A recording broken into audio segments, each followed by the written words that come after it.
여러분 안녕하십니까. 부동산학교론 한동균입니다. 자, 이번 시간은 개발 주체에 따르는 개발 방식에 대해서 살펴보도록 하겠습니다. 자, 여러분 교재 390쪽 19번 문제가 되겠습니다. 자, 다음은 부동산 개발 방식에 대한 설명이다. 가장 거리가 먼 것.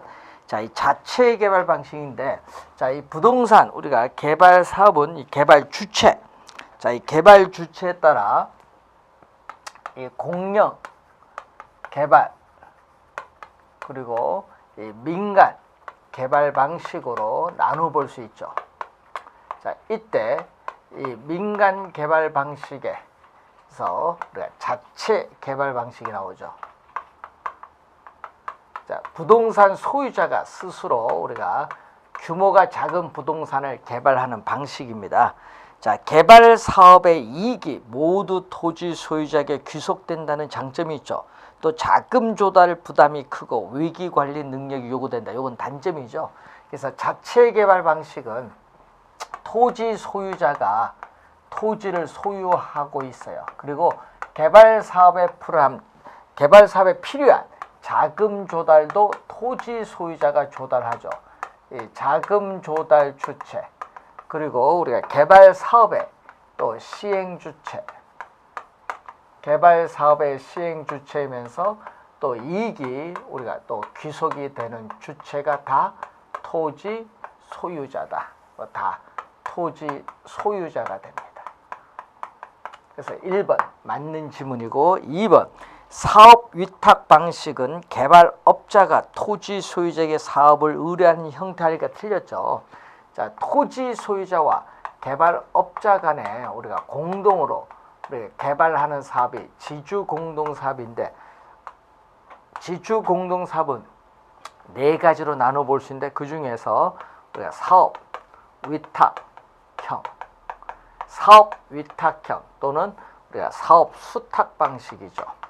이 토지 소유자가 우리가 개발업자에게 개발 사업 전반을 우리가 의뢰하는 형태가 되겠죠. 그래서 2번 틀렸죠. 또 개발업자는 사업 시행을 대행하는 것에 대한 수수료를 취하게 됩니다. 2번 정답이고, 분양금 공사비 지급 방식이죠. 자, 이 분양금을 가지고 공사비를 우리가 지급을 하겠다. 자금 동원 능력이 없는 우리가 개인이나 기업이 많이 행하는 방식이죠. 자, 그래서 이 토지 소유자가 사업 시행에 있어서 건설업체의 공사를 발주하고 공사비 지급은 이 분양 수익금, 분양 대금으로 지급을 하게 됩니다. 자, 투자자 모집 방식은 개발업자가 조합 아파트와 같이 투자자로부터 사업 자금을 마련해 사업을 시행하고 투자자에게는 일정의 투자 수익 또는 지분을 보장하게 하는 방식이 바로 이 또 투자자 모집형이죠. 자, 이 투자자 모집형은 부동산 신디케이트라고 보시면 되겠죠. 그래서 자금 조달 주체는 우리가 투자자가 되겠죠. 자, 이 투자자 모집형에서의 자금, 개발 사업에 필요한 자금 조달 주체는 우리가 투자자로부터 자금을 조달하죠. 그래서 토지 소유 주체와 이 사업에 있어서의 우리가 시행의 주체는 이 사업 시행자가 되겠습니다. 맞는 지문이고, 5번 컨소시엄 구성 방식은 대규모 개발 사업의 경우 사업 자금의 조달 혹은 상호 기술 보안 등에 필요해서 법인 간의 컨소시엄을 구성해서 개발 사업을 수행하는 방식을 우리는 말하죠. 그래서 이 컨소시엄 구성 방식이 나오고 있습니다. 자, 20번 문제로 갑니다. 다음은 부동산 개발 방식에 대한 설명이다. 가장 거리가 먼 것. 공영 개발 방식은 외부 효과 등으로 인한 부동산 시장의 실패를 보전하고 토지의 계획적 이용을 통해서 토지 이용의 효율성을 높일 수 있다. 이러면 토지의 계획적 이용을 통해서 토지 이용의 효율성을 제고할 수 있는 건 장점이고요. 부동산 시장의 실패를 보전하고 하는 것은 공영 개발의 필요성에 대한 설명이죠. 등가 교환 방식인 경우 토지 소유자가 토지를 제공하고 개발업자가 건물을 건축하여 그 기여도에 따라 각각 토지 건물을 지분을 우리가 갖는 방식을 우리가 얘기하는데, 이것은 바로 이 분양 공사비를 우리가 대물로 변제하는 형태죠. 자, 이 공사비 대물 변제형이 바로 등가 교환 방식이다. 공사비 대물 변제형이 등가 교환 방식을 말하는 내용이죠. 자, 그래서 우리가 맞는 지문인데, 이 토지 소유자가 이 토지를 이렇게 보유하고 있는데, 이 개발업자가 이 자금을 투입을 해서 건물을 완공하겠죠. 그래서 이 건물을 우리가 완공합니다. 그래서 이 완공된 건물에 있어서의 건축 면적, 이 건축 면적을 우리가 토지 소유자의 토지 가격과 이 개발업자의 건축 자금 우리가 비율의 기초로 해서 나누는 공동 개발 방식이 등가 교환 방식인데, 그 지분에 따라 건축물의 면적이 나누어지죠. 그 지분 기여도에 따라 우리가 토지 건물에 있어서의 지분을 갖는 방식입니다. 자, 맞는 지문이죠. 자, 3번 사업 수탁 방식인 경우 사업 전반이 토지 소유자의 명의로 행해지고 개발 지분을, 자, 여러분 개발 지분을 토지 소유자와 개발업자가 공유한다니까 틀렸죠. 자, 이 사업 우리가 수탁 방식에서는 토지 소유자가 토지를 소유하면서 이 개발 사업에 필요한 자금도 우리가 토지 소유자가 우리가 조달을 하게 돼요. 예? 그렇기 때문에 우리는 완성된 건물의 소유권은, 자, 이 완공된 건물에 있어서의 소유권은 토지 소유자와 개발업자가 공유하는 것이 아니라 토지 소유자에게 귀속이 되는 거죠. 이 토지 소유자와 개발업자에게 공유하는 것이 아니라 토지 소유자에게 우리가 귀속이 되는 겁니다. 그리고 끝까지 개발 사업은, 자, 끝까지 개발 사업은 토지 소유자의 명의로 진행된다. 끝까지 개발 사업은 토지 소유자의 명의로 진행이 된다. 자, 그래서 여러분이 몇 번? 3번이 정답이고요. 4번 토지 신탁 방식인 경우 토지 소유권이 형식적으로 신탁회사에 이전되며 신탁회사는 토지 소유자의 약정에서 수익증권을 발행하며 수익증권 소유자에게 수익을 배당하죠. 그래서 토지 우리가 신탁 개발 방식에 대한 설명인데, 시험에 또 자주 나오죠. 자, 토지 소유자는 위탁자. 자, 토지 소유자는 위탁자죠. 그리고 우리가 신탁회사는 수탁자입니다. 그래서 토지 소유자와 신탁회사 간의 약정에서 신탁계약을 체결해서 신탁을 하면은 신탁에 따르는 수익증권을 교부해 주죠. 이때 수익증권 소유자에게 우리는 이익이 귀속이 되죠. 자, 이때 토지 소유자는 형식상 우리가 법률적으로 소유권을 신탁회사 앞으로 이전해서 개발한다는 점. 자, 이때 신탁회사는 토지 소유주체, 개발 사업에 필요한 자금을 금융기관으로부터 차입을 하기 때문에 자금 조달 주체, 또 이 사업 시행 주체이기 때문에 개발 사업은 신탁회사의 명의로 진행이 됩니다. 자, 4번 맞는 질문. 5번 대규모 개발 사업에서는 사업자금 조달, 기술 보완 등을 위해서 법인 간의 컨소시엄을 구성할 수 있는데 이때 참여회사 중에 하나가 대표회사가 되거나 참여회사들이 별도로 연합법인을 설립할 수 있죠. 컨소시엄 구성 방식에 대한 설명입니다. 21번 민간의 부동산 개발에 관한 설명 중 옳은 것은 공사비를 대물로 변제하는 사업 방식에서는 사업 시행은 건설회사가 하는 게 아니죠. 누가 한다? 공사비 대물 변제형에서는 토지 소유자가 토지를 소유하고 있으면서 이 사업 시행에 있어서의 주체도 토지 소유자다. 여러분 건설회사가 아닙니다. 토지 소유 주체 그리고 사업 시행의 주체는 토지 우리가 소유자가 한다. 건설회사가 아니고요. 또 이익은 토지 소유자와 개발업자에게 상호 배분됩니다. 1번 틀린 질문. 토지 소유자가 개발 사업자에게 사업을 위탁하는 방식에서는 토지 소유자가 개발 사업에 필요한 건설 자금을 조달하죠. 자금 조달 주체는 토지 소유자죠. 맞는 질문. 개발 사업의 비용 위험은 개발 사업 기간이 길수록 커지죠.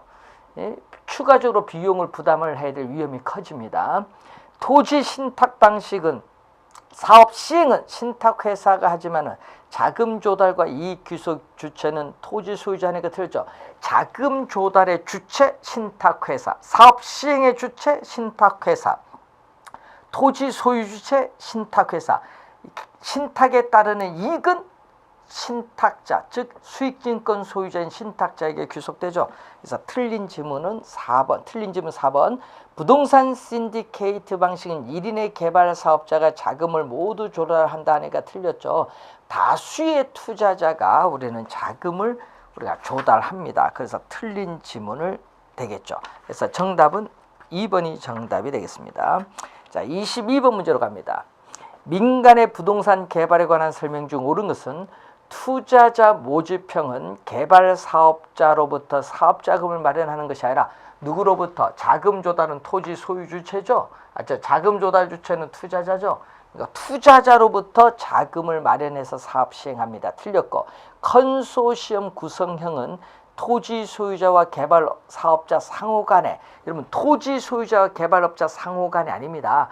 법인 간입니다. 여러분 이 법인 간에 우리가 이 컨소시엄을 구성하는 겁니다. 틀린 지문이 되겠죠.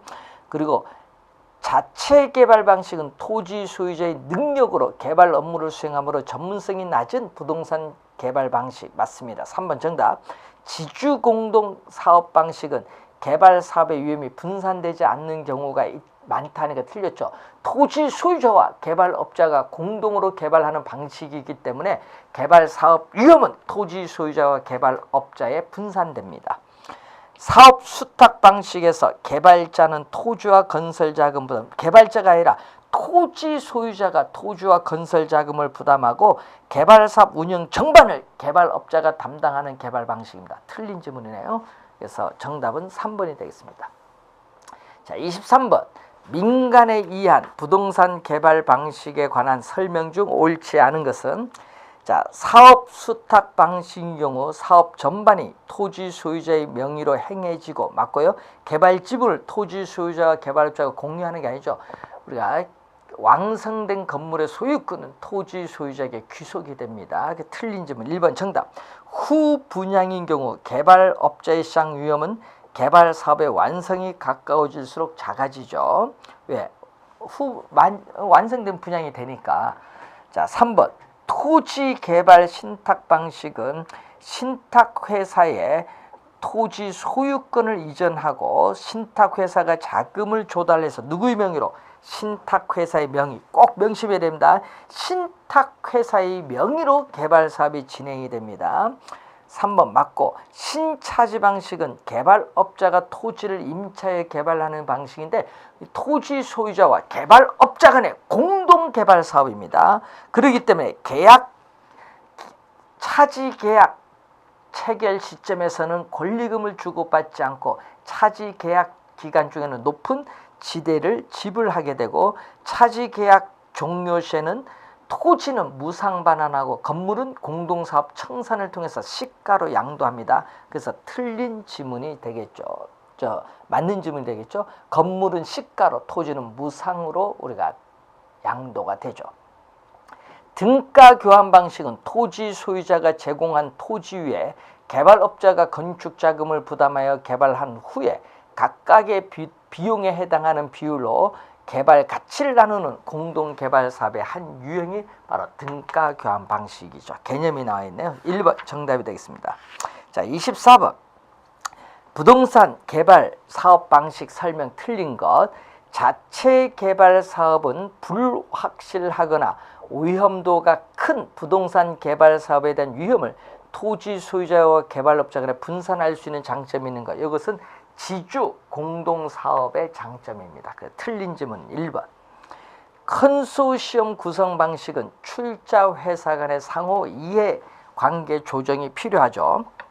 사업 위탁 방식은 토지 소유자가 개발업자에게 사업 시행을 의뢰하고 개발업자는 사업 시행에 대한 우리가 수수료를 취하는 방식입니다.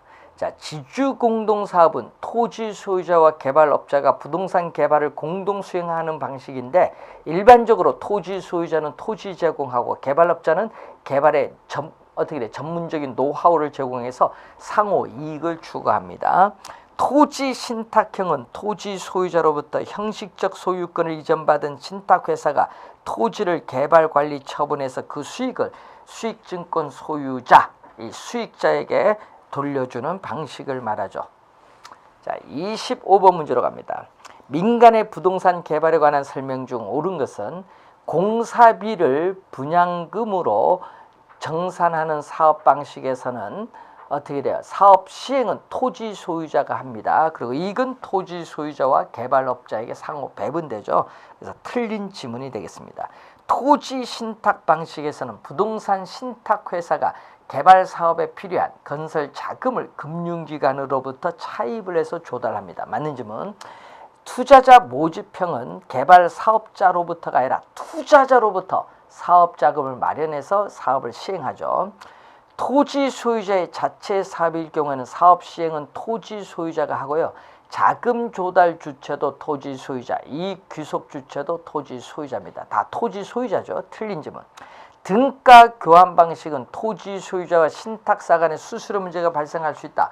자, 여러분이 건축 면적을 지분에 따라 우리가 나누는 방식이기 때문에 수수료 문제가 발생하지 않습니다. 그래서 틀린 질문 2번 정답입니다. 26번. 부동산 개발 방식에 대한 설명 중 가장 적절하지 않은 것. 등가 교환 방식인 경우 지주가 시공회사에게 대물, 즉 건축물의 건축면적인 일부인 대물로 공사비를 변제하죠. 맞는 질문. 신차지 방식은 개발업자가 토지를 임차해 개발하는 방식으로서 계약기간 중에는 토지 소유자에게 지대가 지급되고 계약기간 종료 끝나는 시점에서 토지는 무상 반환하고 건물은 시가로 양도가 되죠. 2번 정답. 혼합 방식은 토지를 매수하고 환지 방식을 혼합 개발하는 방식으로서 도시개발사업, 산업단지 개발사업 등에 사용하고 있습니다. 프로젝트 파이낸싱은 사업자의 신용이나 부동산을 담보로 대출하는 것이 아니라 사업성을 기초로 자금을 조달하는 방식을 말하죠.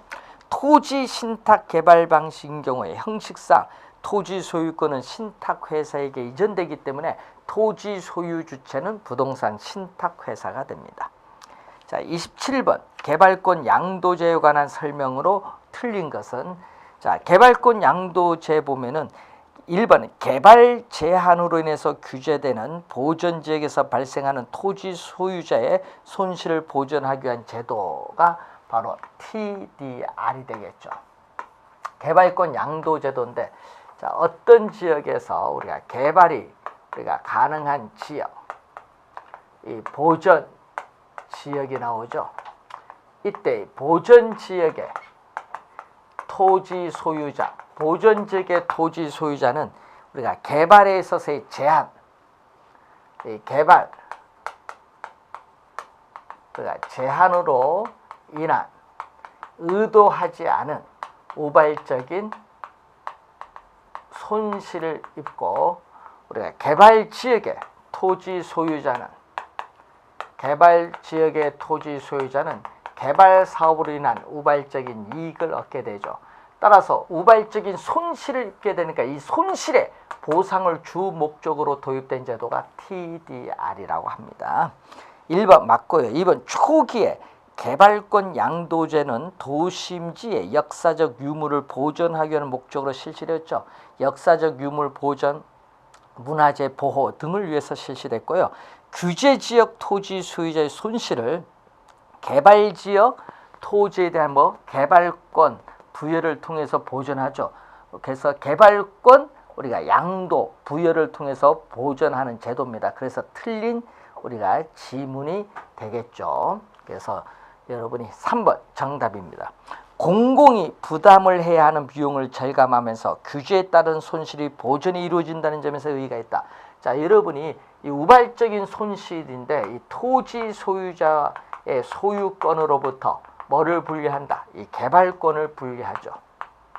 소유권과 이 개발권을 분리해서 이 보전지역에서 이 개발이 안 되니까 이 시장을 통해서 이 개발권을 누구를 통해서 이 개발적 토지 소유자에게 매각함으로써 이 손실에 대한 보상을 개발적 토지 소유자, 이 사적 주체가 보상을 한다는 점입니다. 자, 5번 규제지역 토지 소유자의 재산상의 손실을 이 시장을 통해서 해결하려는 제도를 말합니다. 맞는 질문 3번 정답. 28번 개발권 양도제에 관한 설명으로 옳은 것은 이 제도는 개발권과 소유권을 분리하되 이 개발권 상실로 인한 우발적 손실을 공적 자금을 통해서 보상하려는데 그 목적이 있다. 공적 자금이 아니죠. 시장 기구를 통해 이 개발 지역의 토지 소유자를 통해서 보상을 합니다. 그래서 틀린 지문이 되겠죠. 자, 공중권 임대차가 아닙니다. 개발권 양도제도입니다. 토지 개발에 있어서 TDR 제도는 일종의 사적 공중권을 활용하는 하나의 방안이죠. 3번 정답. 개발 지역의 고지과 공적 규제 완화가 하면 안 되죠. 이 개발 지역에서의 공적 규제를 강화해야 됩니다. 토지 이용에서의 밀도, 토지 이용의 밀도, 대표적으로 용적률인데 이 규제를 강화를 해야 돼요. 이 규제를 강화를 하고, 자, 이 지역에서 지가가 강화하고 지가가 높아야 이전 가능한 개발권에 대한 수요가 증가를 하는 거죠. 규제 완화가 아니라 공적 규제 강화가 돼야 됩니다. 이 토지 이용 효율성을 위한 제도고 개발권 허가제에 해당되는 게 아니죠. 자, 여러분 이 개발권 선매 제도와 개발권 허가 제도에서의 단점을 보완하죠.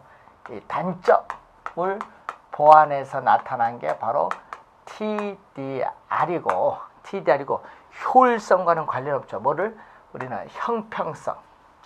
양 지역의 토지 소유자 간에서의 형평성을 완화하기 위한 제도. 형평성 문제를 완화시켜주기 위한 제도입니다. 토지 효율성, 이용의 효율성과는 관련 없습니다. 3번 정답이 되겠습니다. 자, 29번. 정부는 사회 간접 자본 시설을 확충하기 위해서 민간 투자 사업 방식을 활용하고 있다. 다음 설명에 해당하는 민간 투자 방식은, 자, 순서대로 잘 가야 되겠죠. 민간이 개발한 시설의 소유권을 우리가 준공과 동시에 공공에 귀속시킨다. 그러니까 B가 먼저 나가겠죠. 민간의 자금을 조달해서 건설한 후 소유권을 이전시키죠. 그리고 일정 기간 어떻게 돼? 사업 시행자인 민간은 일정 기간 시설 관리 운영권을 가지며 공공은 그 시설을 어떻게 돼? 임차에 사용한다. 이게 리스죠. 이게 리스에 대한 내기입니다. 그래서 최근 우리나라에서는 학교 건물, 기숙사, 도서관, 군인 아파트 등의 개발에 활용되는 방식 BTL 방식에 대한 그러한 문제가 29번 문제죠. 자, 30번 문제를 보면은 부동산 개발에 관한 설명으로 옳은 것은, 자, 민간이 자본과 기술을 제공하고 공공기관이 인허가 등 행정적 부분을 담당하는 상호 보완적 개발, 이것을 우리는 뭐랬죠? 제3섹터 개발이라고 하죠. 제3섹터. 그래서 틀린 지문이 되겠죠. 틀린 지문. 2번 사업 시행자가 시설을 준공하여 소유권을 보유하면서 시설의 수익을 가진 후에 일정 기간 경과 후 소유권을 국가 지방자치단체에 귀속시킨다. 먼저 B가 먼저 나오고 그 다음에 일정 기간 시설 관리 운영권을 가지면서 수익을 회수해서 지나서 소유권을 이전시키는 BOT에 해당하는 방식이 되겠고, 3번 사업 시행자가 시설을 준공과 함께 소유권을 소유권을 이전시키죠. 국가 또는 지방자치단체에게 어떻게 이전하고 해당 시설을 국가 또는 지방자치단체 리스 임대하여 수익을 내는 방식 BTL 방식이죠. 자, 4번은 우리가 시설의 준공과 함께 시설의 소유권이 국가 지방자치단체에 귀속이 되죠. 그리고 사업 시행자가 정해진 기간 동안 시설에 대한 운영권을 가지고 수익을 내는 방식이죠. 자, 항상 이렇게 순서대로 문제 순서대로 그대로 가고 맨 앞엔 다 B입니다. 그렇게 생각하시면 되겠죠. 자, 그리고 5번 own operate 시설의 준공과 함께 사업 시행자가 소유권과 운영권 own 소유권 operate 운영권을 갖는 방식이 되겠습니다. 5번 정답이 되겠습니다. 자, 기본적인 우리가 부동산 개발에 대한 내용이죠. 자, 31번 문제. 부동산 관리로 갑니다. 부동산 관리에 대한 설명으로 잘못된 것은 부동산 관리의 필요성이 대두된 것은 도시화 과정의 산물인 도시화의 형상, 또 건축 기술의 발달 등이죠. 자, 건물의 기술적 관리는 위생 관리, 설비 관리, 보안 관리, 보존 관리가 있습니다. 경제적 관리란 수익성 부동산에 있어서 투자에 대한 수익률을 극대화하는 것을 말하죠. 자, 계약 관리, 건축물의 공법상 규제사항에 대한 관리, 법률적 관리에 속하는 개념이죠. 자가 관리에서 혼합 관리로 가는 과도기적 관리가 위탁 관리하니까 틀렸죠. 자, 여러분이 뭐죠? 자가 관리에서 위탁 관리로 이행되는 과도기에 적합한 방식이 바로 혼합 관리입니다. 그래서 틀린 지문은 5번이 정답이 되겠습니다. 자, 32번 관리 주체가 나오죠. 자, 이 관리 주체에 따르는 관리 방식이 나오는데 이 관리 주체에 따른 관리 방식은 크게 세 가지로 나눠볼 수 있죠. 이 자가 관리, 위탁 관리, 혼합 관리인데 시험에 이 작년, 재작년 계속 출제를 했었죠. 23회, 25회 시험 제일 또 우리가 자주 나오는 부분입니다. 자, 32번 옳은 것. 자가 관리, 소유자는 본업에 전념할 수 있고 이것은 위탁 관리 장점, 관리 비용이 많이 든다. 이것은 자가 관리의 단점이죠. 자, 여러분이 소유자는 본업에 전념할 수 있고 위탁 관리 장점이니까 틀린 지문이 되겠죠. 또 위탁 관리는 관리 비용을 적정하고 저렴하게 할 수 있는 장점이 있습니다. 자, 전문가의 뛰어난 관리와 서비스를 받을 수 있으나 문제 발생 시에는 책임 소재가 불분명한 것은 혼합 관리에 있어서의 자, 여러분 전문가의 뛰어난 관리와 서비스를 받을 수 있는 건 외주 관리, 위탁 관리 장점인데 문제 발생 시에는 책임 소재가 불분명하다. 이건 혼합 관리의 단점이죠. 자가 관리든 위탁 관리든 책임 소재는 분명합니다. 혼합 관리가 책임 소재가 불분명하죠. 자가 관리와 위탁 관리 장점을 채택하고자 하나 전문업자를 충분히 활용할 수 없는 게 바로 혼합 관리입니다. 왜냐? 이 자가 관리는 경영 관리는 본인이 직접 관리를 하겠죠. 그런데 뭐는 우리는 시설 관리를 위탁 관리시켜요. 자, 이 시설 관리 부분을 위탁 관리시키기 때문에 부분 위탁이죠. 그렇기 때문에 시설 관리만 위탁하기 때문에 전문업자를 충분히 활용하지 못하는 단점이 있어요.